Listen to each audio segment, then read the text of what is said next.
దేవునికి స్తోత్రం. సర్వాధికారియు నిరంతరము స్తోత్రార్హుడైన మన ప్రభు అయిన యేసుక్రీస్తు నామములో ఈ ఉదయకాల సమయమందు దేవుని బిడ్డలైన మీకందరికీ నా హృదయపూర్వకమైన వందనాలు తెలియపరుస్తూ ఉన్నాను. ప్రియులారా, బాగున్నారా? రాత్రికాలం అంతా హాయిగా చక్కగా మరి నిద్రపోయారా? ఉదయాన్నే లేచి ఇలా దేవునితో గడపటం అనేది మన జీవిత భాగ్యముగా, ధన్యతగా మనం భావించాలి. నిజంగా చూడండి, ఎంతోమంది ఈ దినాన్ని చూడలేకపోయారు. కానీ ఈరోజు ఉదయకాలం లేచి మరి ప్రియులారా, దేవుని మాటలు వినటానికి ప్రభు మనకు అనుగ్రహించిన ఈ ధన్యతను బట్టి నిజంగా మనం ఎంతగానో భాగ్యవంతులము, ధన్యులమై ఉన్నాం. ప్రియులారా, ప్రతి ఉదయం కూడా మరి ప్రభు కోసమే ప్రతి క్షణము అనేటువంటి ఈ ఆధ్యాత్మిక కార్యక్రమాన్ని వీక్షిస్తున్నటువంటి మిమ్ములను బట్టి నేనెంతగానో సంతోషిస్తూ ఆనందిస్తూ ఉన్నాను. ప్రియులారా, ఆలస్యం చేయకుండా ఈ ఉదయకాల సమయం దేవుని వాక్యాన్ని ధ్యానం చేద్దాం. మన ప్రభు అయిన యేసుక్రీస్తు పరలోకాన్ని, తన మహిమను విడిచిపెట్టి ఈ భూలోకాన్ని ఆయన ఎంతగానో ప్రేమించి ఈ లోకానికి వచ్చాడు. ప్రియులారా, నశించిన దాన్ని వెతక రక్షించుటకు మనుష్య కుమారుడిగా వచ్చిన మన ప్రభు అయిన యేసుక్రీస్తు ఆయన ఎవ్వరిని త్రోసివేసే దేవుడు కాదు. ఆయన ఎవ్వరిని నెట్టివేసే దేవుడు కాదు. ఆయన మనల్ని ఎంతగానో ప్రేమిస్తూ ఉన్న దేవుడు. ప్రియులారా, ఈ లోకంలోనికి వచ్చిన ఆయన సువార్తను ప్రారంభించి అనేక ప్రాంతాలు, అనేక పట్టణాలు, విరామము లేనటువంటి ఒక బలమైనటువంటి గొప్ప పరిచర్యను మన ప్రభులు వారు చేశారు. ప్రియులారా, ఆ సమయంలో ప్రియులారా గమనించండి, యెరికో పట్టణానికి ఒక రోజున మన ప్రభు అయిన యేసుక్రీస్తు ఆయన వెళ్ళటం జరిగింది. అయితే ఆ యెరికో పట్టణంలో గుడ్డివాడు ప్రియులారా భిక్షం అడుక్కుంటూ ఉన్నాడు. జాగ్రత్తగా మనం ఆలోచన చేస్తే పరిశుద్ధ గ్రంథములో నుండి లూకా శుభవార్త 18వ అధ్యాయం 35వ వచనం.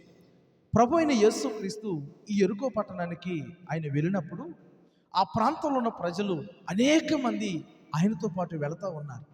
ప్రభు దగ్గరికి పరిగెత్తుకుని వెళ్ళిపోతూ ఉన్నారు. ఎందుకని? ఆ యేసయ్య ఎందరో జీవితాలను మార్చాడు. ఆయన ఆ ప్రభువు ఎందరు బ్రతుకులను బాగు చేశాడు. ఈ రోజున వాక్యాన్ని వింటున్న నా ప్రియమైన సహోదరి, సహోదరుడా, నీ జీవితంలో కూడా నా ప్రభు గొప్ప కార్యాలు చేయగలడు. మనం ఆరాధించే దేవునికి, మనం నమ్ముకున్న దేవునికి అసాధ్యమైనది ఏముంది చెప్పండి? సమస్తమును సాధ్యమే. నేను సర్వశరీరులకు దేవుడను, నాకు అసాధ్యమైనది ఏదైనా ఉండునా అని చెప్పాడు ఆయన ఇర్మియా భక్తునితో. నిజమే కదా? నోటి మాట ద్వారా సృష్టిని కలగజేసిన దేవునికి అసాధ్యమైనది ఏముంది?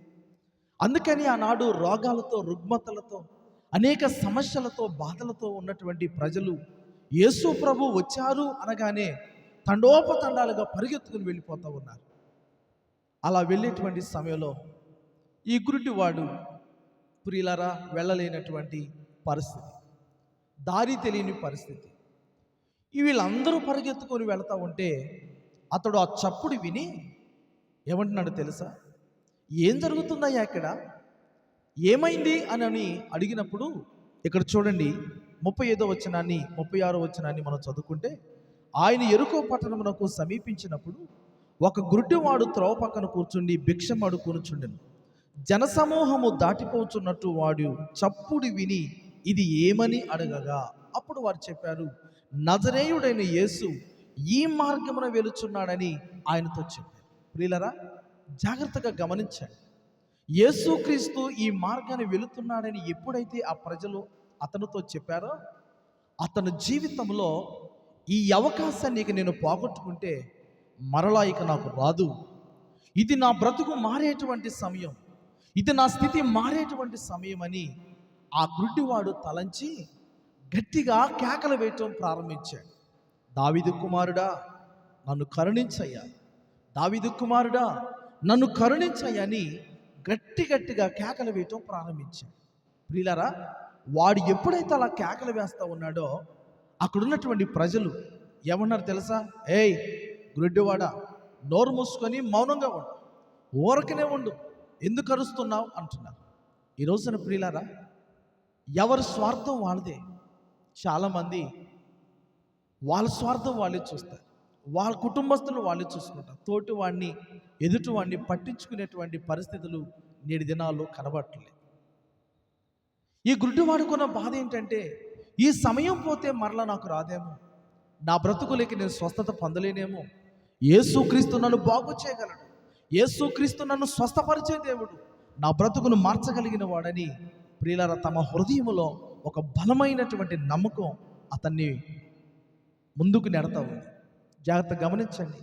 ప్రజలు సహాయం చేయకుండా అరవద్దని కేకలు వేస్తూ ఉన్నారు. కానీ నేను అంటాను, ఎవరి బాధ వాళ్ళకి అర్థమవుతుందండి, ఎవరి బాధ వాళ్ళకి తెలిసిద్దండి. చూసే వాళ్ళకి ఏం తెలుసు కదండి. కనుక ప్రియులరా, ఆ గుడ్డివాడి బాధ ప్రజలు అర్థం చేసుకోలేదు, ప్రజలు సహాయం చేయలేదు. సహాయం చేయకపోగా ఏమన్నారు తెలుసా? నోరు మూసుకొని మౌనంగా ఉండు, అరవద్దు, ఊరకనే ఉండు అంటున్నారు. ప్రియమైన దేవుని బిడ్డలారా, ఈ ఉదయకాలం సమయంలో ప్రభు మనతో మాట్లాడుతున్నాడు. నువ్వే బాధల్లో ఉన్నావో, నువ్వే బలహీనతలో ఉన్నావో, ఒకవేళ నీ సొంత వారు నిన్ను పట్టించుకోవట్లేదా? నీ కడుపును పుట్టిన వారే నిన్ను త్రోసివేస్తా ఉన్నారా? ప్రియులారా గమనించండి.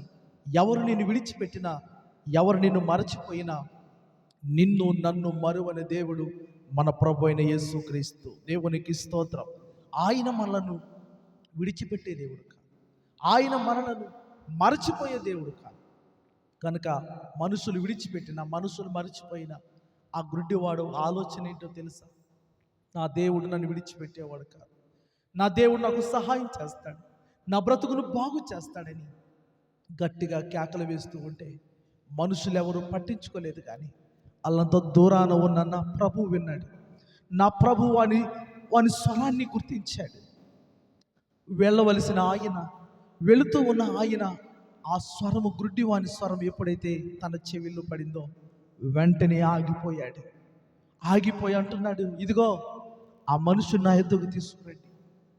ప్రియులరా, ఆ మనుషుని నా ఎద్దుకు తీసుకురండి. ఈనాడు నీవు కేక వేస్తే పలకకుండా వెళ్ళిపోయే వాళ్ళు ఎంతమందో, నీ బాధను చూడకుండా నిన్ను పట్టించుకోకుండా దాటిపోయే వాళ్ళు ఎంతమందో.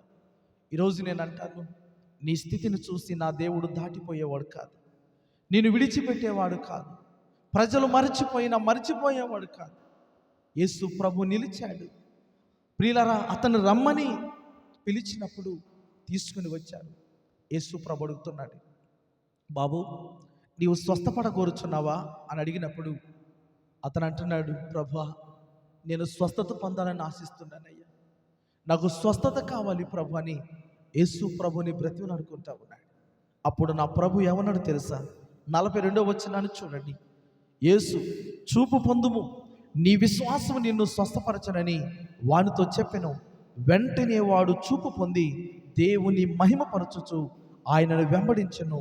ప్రజలందరూ అది చూసి ఆయనను దేవునికి స్తోత్రము చేస్తూ వచ్చారు. దేవునికి మహిమ కలుగును గాక.